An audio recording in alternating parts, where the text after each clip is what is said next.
آداب ناظرین، استقبال ہے، خیر مقدم ہے آپ کا اپنے ہی یوٹیوب چینل میر عشق اردو میں۔ آج کے اس سیشن میں آپ کے سامنے اردو گرامر کے جو سوالات اکثر امتحان میں پوچھے جاتے ہیں اس کو سالو کیا جائے گا۔ انشاءاللہ یہ سیشن آپ کے آنے والے اگزام، چاہے وہ STET ہو، BPSC ہو یا بھی کسی بھی امتحان میں جو اردو گرامر کے معروضی سوالات ہوتے ہیں اس میں مفید ہوگا۔ تو سیشن شروع کرنے سے پہلے آپ سبوں سے یہ گزارش ہے کہ میر عشق اردو یوٹیوب چینل کو ضرور سبسکرائب کریں، لائک کریں تاکہ ہماری حوصلہ افزائی ہو۔ آج آپ کے سامنے جو سب سے پہلا کوشچن پیش کیا گیا ہے وہ یہ ہے کہ اسم ڈیس وہ اسم ہے جو کسی عام شخص، جگہ یا چیز کا نام ہو کیا کہلاتا ہے؟ تو وہ اسم جو کسی خاص شخص یا عام شخص، جگہ یا چیز کا نام ہو، عام ہو، تو اس کو اسم نکرہ کہا جاتا ہے۔ کیا کہا جاتا ہے؟ اس کو نکرہ کہا جاتا ہے، یعنی عام شخص کا نام ہے تو اسی لیے اس کو اسم نکرہ کہا جائے گا۔ دوسرا سوال ہے کہ شاعر مشرق، مادر ملت، قائد ملت اسم کی کون سی مثال ہے؟ یعنی کون سا اسم ہے؟ تو یہ شاعر مشرق، مادر ملت، قائد ملت اسم عالم ہے۔ کیا ہے؟ اسم عالم ہے۔ تو آپشن نمبر اے اس کا رائٹ جواب ہو جائے گا۔ دوسرے سوال کی طرف بڑھتے ہیں۔ وہ نام جو ماں، باپ، بیٹا، بیٹی کی نسبت سے رکھا جائے یا پکڑا جائے یا کہا جائے اسے کیا کہا جاتا ہے؟ تو اسے کنیت کہا جاتا ہے۔ کیا کہا جاتا ہے؟ اسے کنیت کہا جاتا ہے۔ جو ہمیں ماں کی نسبت سے یا باپ کی نسبت سے یا بیٹے کی نسبت سے ملتا ہے اس کو کیا کہا جاتا ہے؟ کنیت کہا جاتا ہے۔ آگے بڑھیں۔ کسی خاص شخص، جگہ یا چیز کے نام کو کیا کہتے ہیں؟ کسی خاص شخص۔ اس سے پہلے سوال میں کیا تھا؟ کسی عام شخص، لیکن یہاں ہے کسی خاص شخص، جگہ یا چیز کے نام کو۔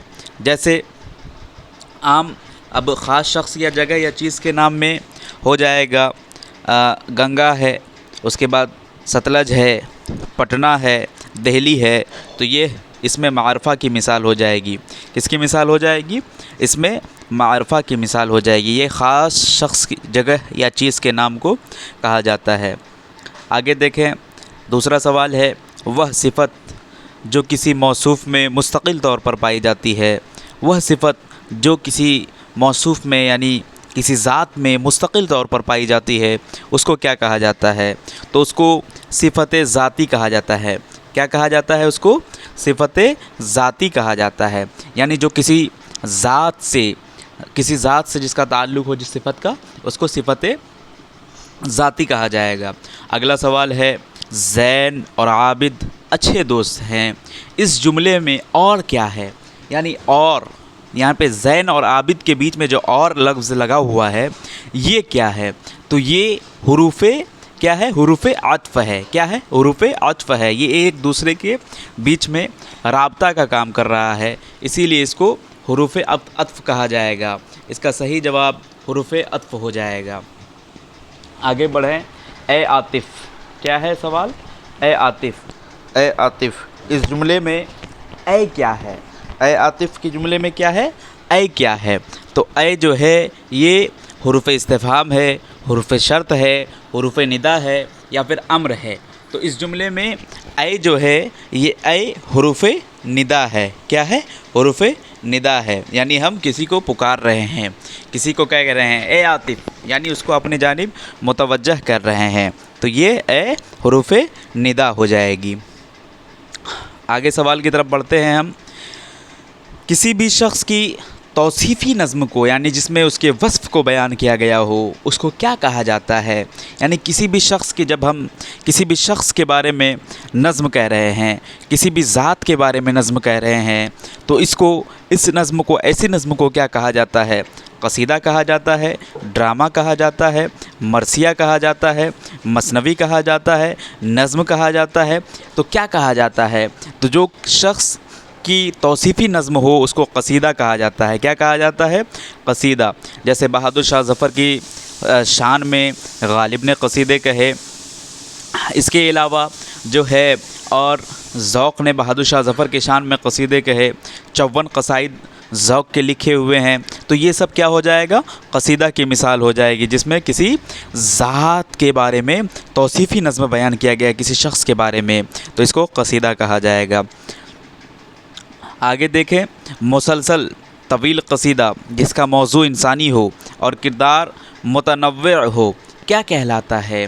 ایسی نظم ایسی طویل قصیدہ جس کا موضوع انسانی ہو، جس کا موضوع کیا ہو؟ انسان کے حوالے سے ہو اور کردار اس میں متنوع ہو، تو اس کو کیا کہا جائے گا؟ تو اس کو ناول کہا جاتا ہے۔ کیا کہا جاتا ہے؟ ناول کہا جاتا ہے۔ جس کا کردار متنوع ہو اس کو ناول کہا جاتا ہے۔ اگلا سوال ہے، ایسا لفظ جو الگ معنی نہ رکھتا ہو جب تک کہ وہ کلمے سے ملے، یعنی جب تک وہ کلمہ سے نہ ملے اس کا کوئی معنی نہیں ہوتا ہے، تو اس کو کیا کہا جاتا ہے؟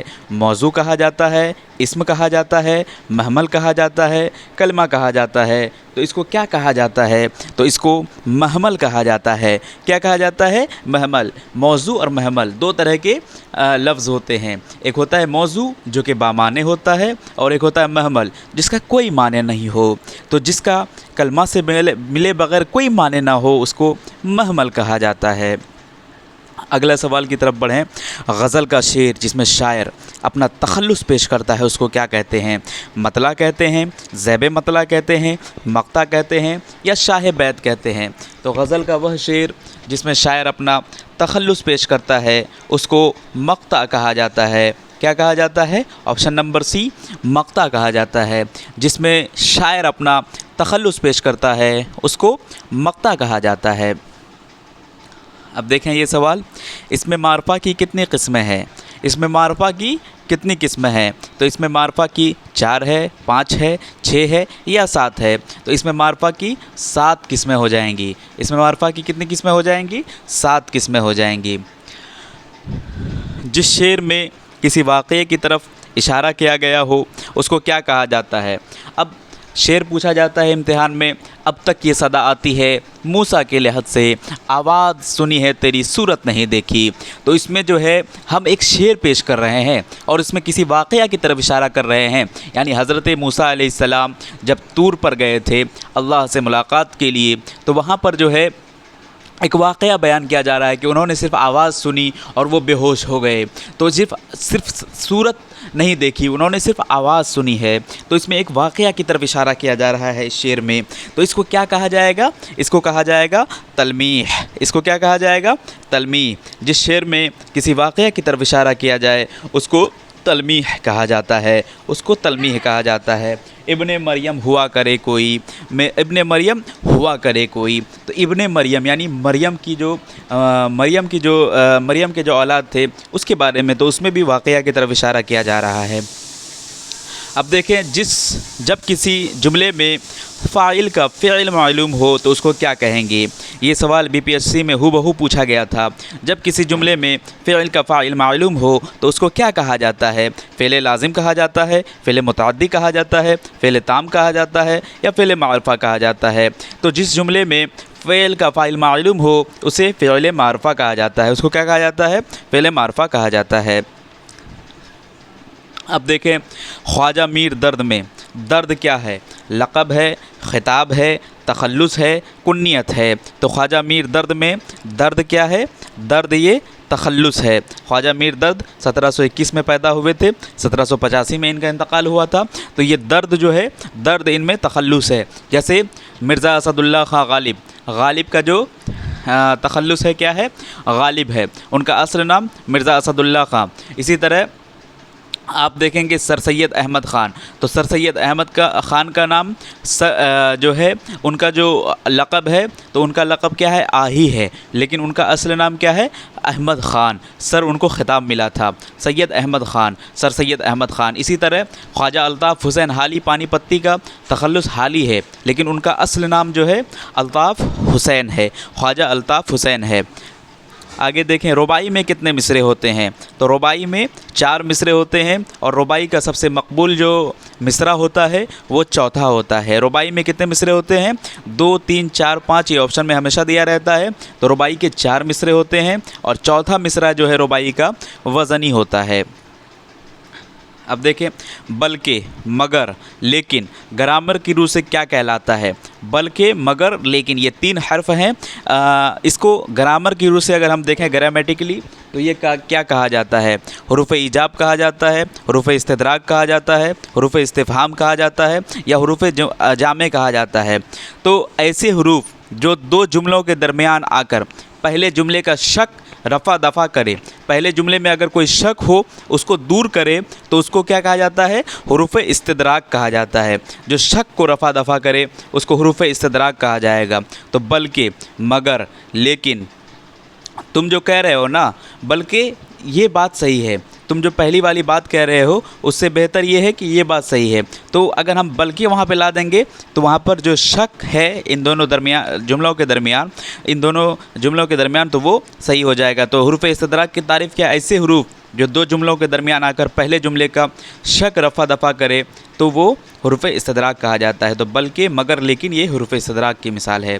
آگے دیکھیں دریائے لطافت کا تعلق کس موضوع سے ہے؟ دریائے لطافت انشاء اللہ خان انشاء کی کتاب ہے۔ کس کی کتاب ہے؟ انشاء اللہ خان انشاء کی کتاب ہے، انشاء کی کتاب ہے، انشاء اللہ خان انشاء کی کتاب ہے دریائے لطافت۔ تو دریائے لطافت کا موضوع کیا ہے؟ تو دریائے لطافت کا موضوع قواعد ہے۔ کیا ہے؟ قواعد ہے۔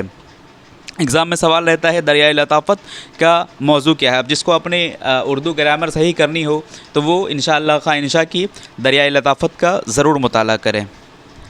آگے دیکھیں وہ نام جو محبت، حقارت یا پھر بلا وجہ مشہور ہو جائے قواعد کی روح سے کیا کہلاتا ہے؟ کیا لقب کہلاتا ہے، عرف کہلاتا ہے، خطاب کہلاتا ہے، تخلص کہلاتا ہے؟